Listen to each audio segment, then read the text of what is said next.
नोंथांमोनखौ आंनि माय बड' गाइड इउटुब चेनेलाव फिन खनसेबाव बरायनाय जाबाय। दिनैनि टपिकआ जाबाय इनभाइरनमेन्टेल स्टाडिजनि सायाव। जोङो दिनै इनभाइरनमेन्टेल स्टाडिजनि माखासे MCQ सोलोंगोन। लोगोसे जोङो दिनै बेयाव गोनां सानफोर इनभाइरनमेन्टेल स्टाडिजनि जाय फैथावना गोनां सानफोर एबा इम्परटेन्ट डेज फालिनायफोर बेखौ जोङो सावरायगोन।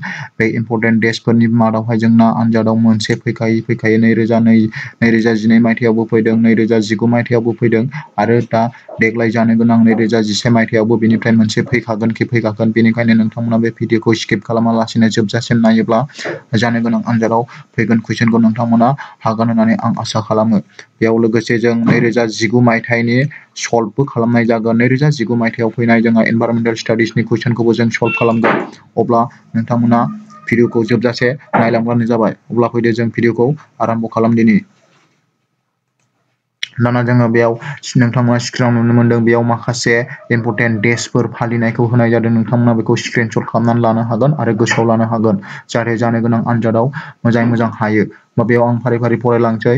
1 नम्बराव दं इंराजिनि गोदान बोसोरखौ जोङो 1 जानुवारियाव फालियो। बुहुम फोरोंगिरि सान वर्ल्ड टिचार डेखौ जोङो 5 अक्ट'बराव फालियो एन्ड वर्ल्ड फुड डेखौ जों 16 अक्ट'बराव फालियो। फोरोंगिरि सानखौ 5 सेप्तेम्बराव, इन्टारनेशनेल वमेन डेखौ 8 मार्चआव फालियो एन्ड गथ'सा सानखौ 14 नभेम्बर, सुबुं मोनथाय सानखौ 10 डिसेम्बर, वर्ल्ड लिटारेसि डेखौ 8 डिसेम्बराव फालियो, गान्धी जयन्तीखौ 2 अक्ट'बराव एन्ड फरायसा सानखौ 31 मार्चआव एन्ड रैखाथि हान्जाखौ 15 आगस्ट, नेशनेल स्पर्ट्स डेखौ 29 आगस्ट एन्ड नेभि डेखौ 4 डिसेम्बर एन्ड मुलुगनां देहायारि सानखौ 7 एप्रिलाव एन्ड एप्रिल फुलखौ एबा मुर्ख डेजखौ जोङो 1 एप्रिलाव एन्ड मे डेजखौ 6 मेआव एन्ड बर'दिन फोरबो फालिनाया 25 डिसेम्बर, बिनि उनाव बर' थुनलाइ आफादनि जोनोम सान 16 नभेम्बर, एन्टि टेररिज्म डेखौ 30 जुलाइ, नेक्स्टआव दं फरायसा सानखौ 17 नभेम्बर एन्ड मुलुगनां हायुङारि सानखौ 24 अक्ट'बर, फोरजाखान्थि सानखौ 26 जानुवारियाव एन्ड उदांस्रि सानखौ 15 आगस्ट, फरगिभनेस डे निमाहा होलायनाय सानखौ 5 सेप्तेम्बराव एन्ड बेंगा बेंगिनि डेखौ एबा डे अफ द डेखौ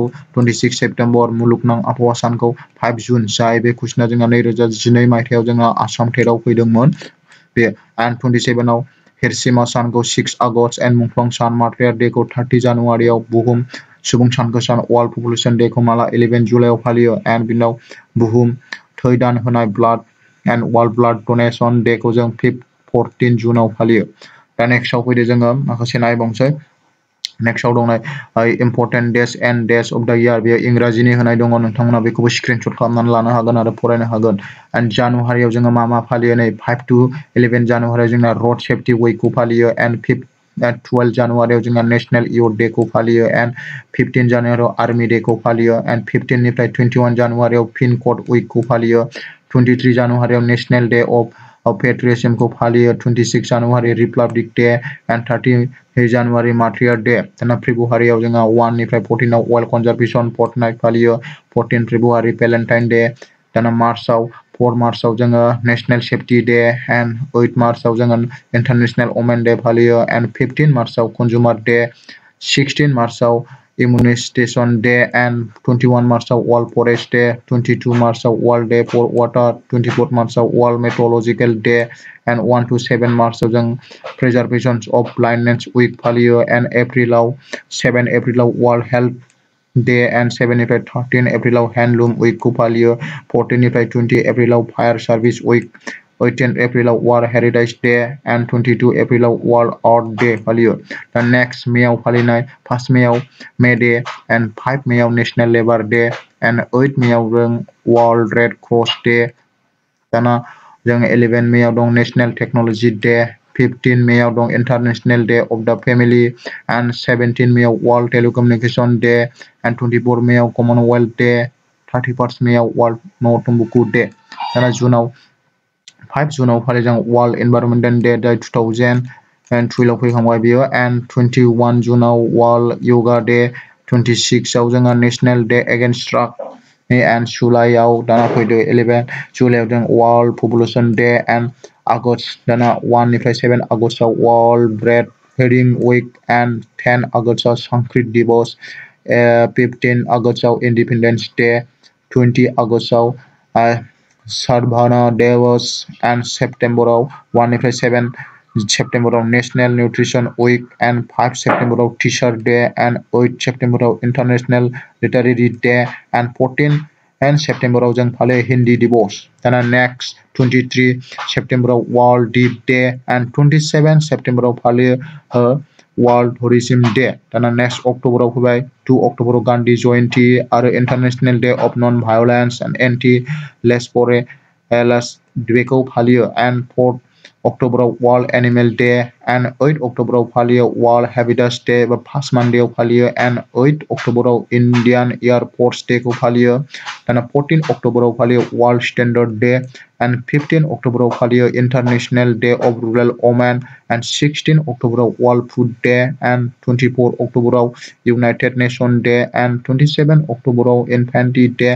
28 October World Thief Day and 31st October Anti-Terrorism Day and November 2nd November फालियो All Saints Day and 14 November Children Day and 15 21 November फालियो National Cooperative Weeks and 19 25 November जों फालियो Kwame Ekta Week and 20 November Child Rights Day 26 November Constitution Day dan last सप्ताह December 1st December जों World AIDS Day को फालियो and 3rd December जोङो World Day for the Disabled and 4th December फालियो Navy Day and 7 December फालियो Flag Day and 8 December फालियो SMRC Day and 10 आनाव फालियो जोङो Human Rights Day and last 14 December फालियो National Energy and Conservation Day 14 June बेखौ जोङो फालियो दाना next questionआव फैबाय जोंहा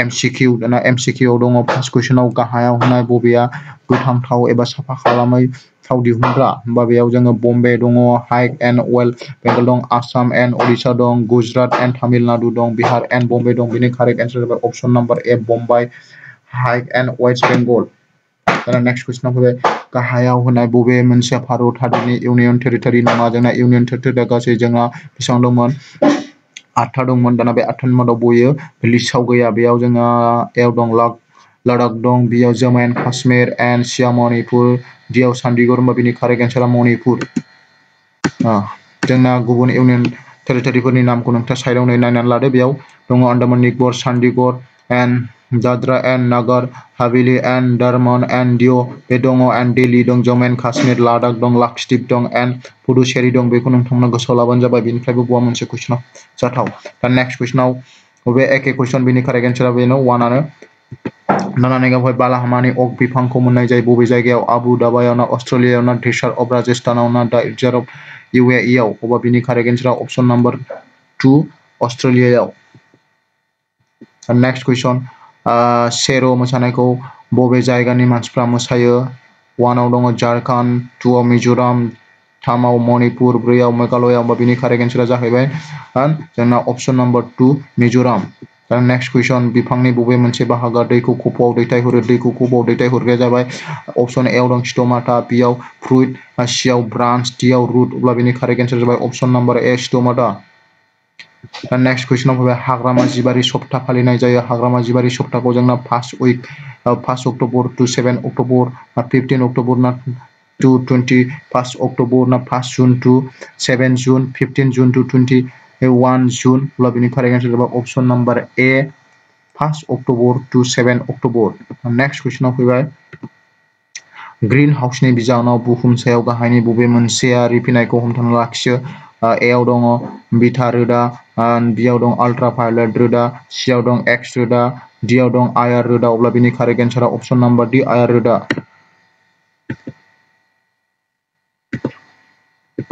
नेक्स्ट कुइसनाव जोंना जासिगोन 2019 जाय 2019 आव फैखांनाय कुइसनफोर बेनि जोङो मा एन्सारा मा जायो जों बेखौ सल्भ खालामगोन आरो अब्ला फैदो जोङो नायलांबावनो कुइसना बुंदों 61 नाम्बाराव एनार्जि पिरामिडनि बयनिख्रुइ गोनांसिन बाहागोआ मा अपसन ए आव दं गाहाय दिहुनगिरि बि आव गाहाय बाहायग्रा सरासनस्रा बाहायग्रा डि आव आरजिनो थाखाय दोनथुमग्रा अब्ला बेनि कारेक्ट एन्सार जाबाय अपसन ए गाहाय दिहुनगिरि नेक्स्ट कुइसन दा नेक्स्ट कुइसनाव 62 नाम्बार कुइसनाव होनदों 62 आव बिफांनि बबे मोनसे बाहागोआ दैखौ खफ'आव दैथायहरो? एआव दङ स्टमाटा, बिआव दं फिथाइ, सिआव दालाइ, डिआव रोदा। होमबा बिनि कारेक्ट एन्सारा जागोन अप्शन ए स्टमाटा। नेक्स्ट 63 कुइसन। 63 आव बुंदों 63 कुइसनाव इक'सिस्टेमआव गोहोआ गोसारलाङो। अप्शन एआव फारसे बिथिंजों, बिआव फारनै बिथिंजों, सिआव फारफ्रोमथिंबो, डिआव गोजौनि मोनसेबो नङा। होमबा बिनि कारेक्ट एन्सारा जागोन अप्शन ए फारसे बिथिंजों। दाना 63 थांबाय, एबार 64 आव 64 कुइसन। हाग्रामा जिबारि सप्ताखौ फालिनाय जायो। एआव दं अक्ट'बर दाननि 1 अक्ट'निफ्राय 7 अक्ट'सिम, अक्ट'बर दाननि 15 अक्ट'निफ्राय 25 अक्ट'सिम, सिआव दं जुन दाननि 1 अक्ट'निफ्राय 7 अक्ट'सिम, डिआव दं जुन दाननि 15 अक्ट'निफ्राय 21 अक्ट'सिम। अब्ला हाग्रामा जिबारि सप्ता फालिनाय डेटआ जाहैबाय नैबे अप्शन नम्बर ए अक्ट'बर दाननि 1 अक्ट'निफ्राय 7 अक्ट'बरसिम बे। दाना नेक्स्ट कुइसन 65। 65 नम्बराव कुइसना बुंदों गाहायनि बबे जिबारिया मोनसे फोनांजाबग्रा जिउआरिनि बिदिन्थि? क्लाउनफिश एन्ड कास्काटा, माइक्रोहाजा, लाइकेन। अब्ला बे 65 नि कारेक्ट एन्सारा जाहैबाय option A clownfish. Next question 66। 66 आव कुइसना दङ ग्रीन हाउसनि बिजावनाव बुहुम सायाव गाहायनि बबे मोनसेया रिफिनायखौ हमथाना लाखियो? बिथा रोदा, एन आल्ट्रा भायलेट रोदा, एक्स रोदा, आइआर रोदा। होमबा बिनि कारेक्ट एन्सार जागोन अप्शन नम्बर डि आइआर रोदा।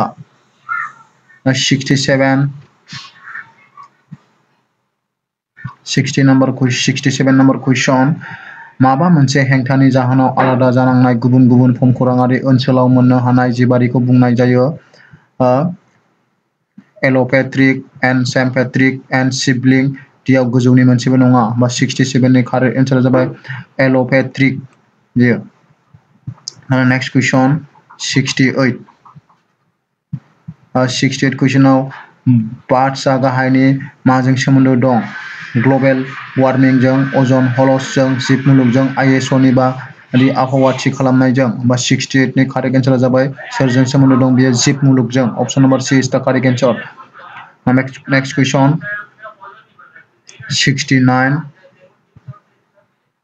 69 आव कुइसन दं हायार ट्रपिक लेभेलाव डिटिटि बायदि एम्फौ बुथारग्रा मुलिखौ बुंनाय जायो? बाय'रेमेडिएसन, बाय'मेग्निफिकेसन, बाय'लजिकेल एनहेन्समेन्ट, एन्ड बाय'पल्युसन।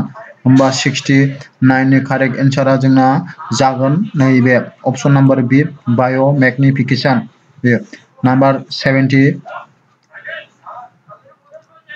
मा होनदों बेयाव सिएनजिनि आबुं मुङा जाबाय अप्शन नम्बर ए आव दङ कमन नेचुरेल गेस, बेयाव दं कमप्रेस्ड नेचुरेल गेस, बे common natural gas and certified natural gas. होमबा बिनि कारेक्ट एन्सारा जाबाय 70 नि कारेक्ट एन्सारा option number B compressed natural gas. नैबे कमप्रेस्ड नेचारेल गेसआ बिनि कारेक्ट एन्सार।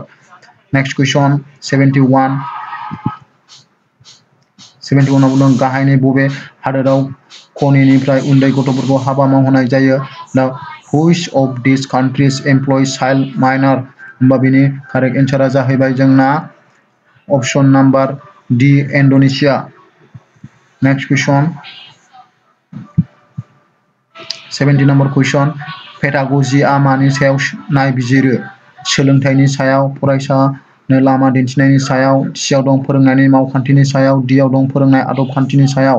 होमबा 72 नम्बरनि कारेक्ट एन्सारा जागोन जोंना फोरोंनाय आदब खान्थिनि सायाव। अप्शन नम्बर डी इज द कारेक्ट एन्सार। नेक्स्टआव दङ 70 नम्बर कुइसन। गाहायनि बबे मोनसेया क'-इभल्युसननि दाथायाव हेफाजाब होआ? होमबा बेयाव अप्शन ए आव दं कमेन्सेलिज्म, एन्ड बिआव दं मुचुएलिज्म, एन्ड दं सिआव पारासिटिज्म, एन्ड डिआव दं इन्टारस्पेसिफिक कम्पिटिशन। अब्ला 73 नि कारेक्ट एन्सारा जाबाय अप्शन नम्बर ए कमेन्सेलिज्म। नेक्स्ट कुइसन 74 कुइसन। सोलोंथायाव गियान बुथुमनो गोरलैसिन जानायनि थाखाय बाहायनाय बिरोंदामिनखौ बुङो? एआव आईटी, बिआव आईसीटी, सिआव दं इनफरमेशन टेक्न'लजि, डिआव दं कमिउनिकेशन टेक्न'लजि। अब्ला बेनि कारेक्ट एन्सार जाबाय अप्शन नम्बर बी ICT. Next question 75 number question अजन थोरफोरखौ मोननो हायो ऑप्शन ए आव थार्मोस्फियाराव बी आव स्ट्रेटोस्फियाराव सी आव ट्रपोस्फियाराव डी आव मेसोस्फियाराव अब्ला बे नि करेक्ट आंसरा जागोन जोंना ऑप्शन नंबर बी स्ट्रेटोस्फियाराव next question 76 red data book बिजाबाव थायो गासैबो बिफां लाइफांफोर गासैबो जिउआरिफोर सी आव रांखान्थियाव गोनांथार जिउआरिफोर डी आव नारसेबजानाय जिउआरिफोर अब्ला बेनि करेक्ट आंसरा जाबाय ऑप्शन नंबर डी नारसेबजानाय जिउआरिफोर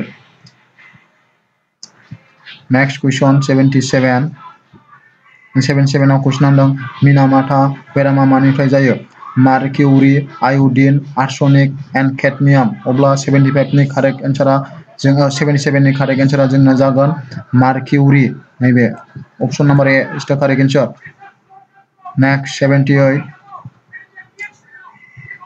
78 नम्बराव दङ आलादा नखर निउक्लियार फेमिलि बुंनाय जायो एआव 1950 मायथाइनि उनाव जोनोम जानाय जायखिजाया नखर बियाव जाय नखराव बिमा बिफा आरो बिसोरनि फिसाज्ला फिसाजो थायो सीआव दं फिसाज्ला फिसाजोफोरजों लोगोसे बिसोरनि बिमा बिफा आरो बिबै बिबौआबो थायो डीआव दं बिसि आरो फिसायल' थायो अब्ला बेनि करेक्ट आंसरा जोंना जागोन ऑप्शन नंबर नैबे बी आ जाय नखराव बिमा बिफा आरो बिसोरनि फिसाज्ला फिसाजो थायो नेक्स्ट क्वेश्चन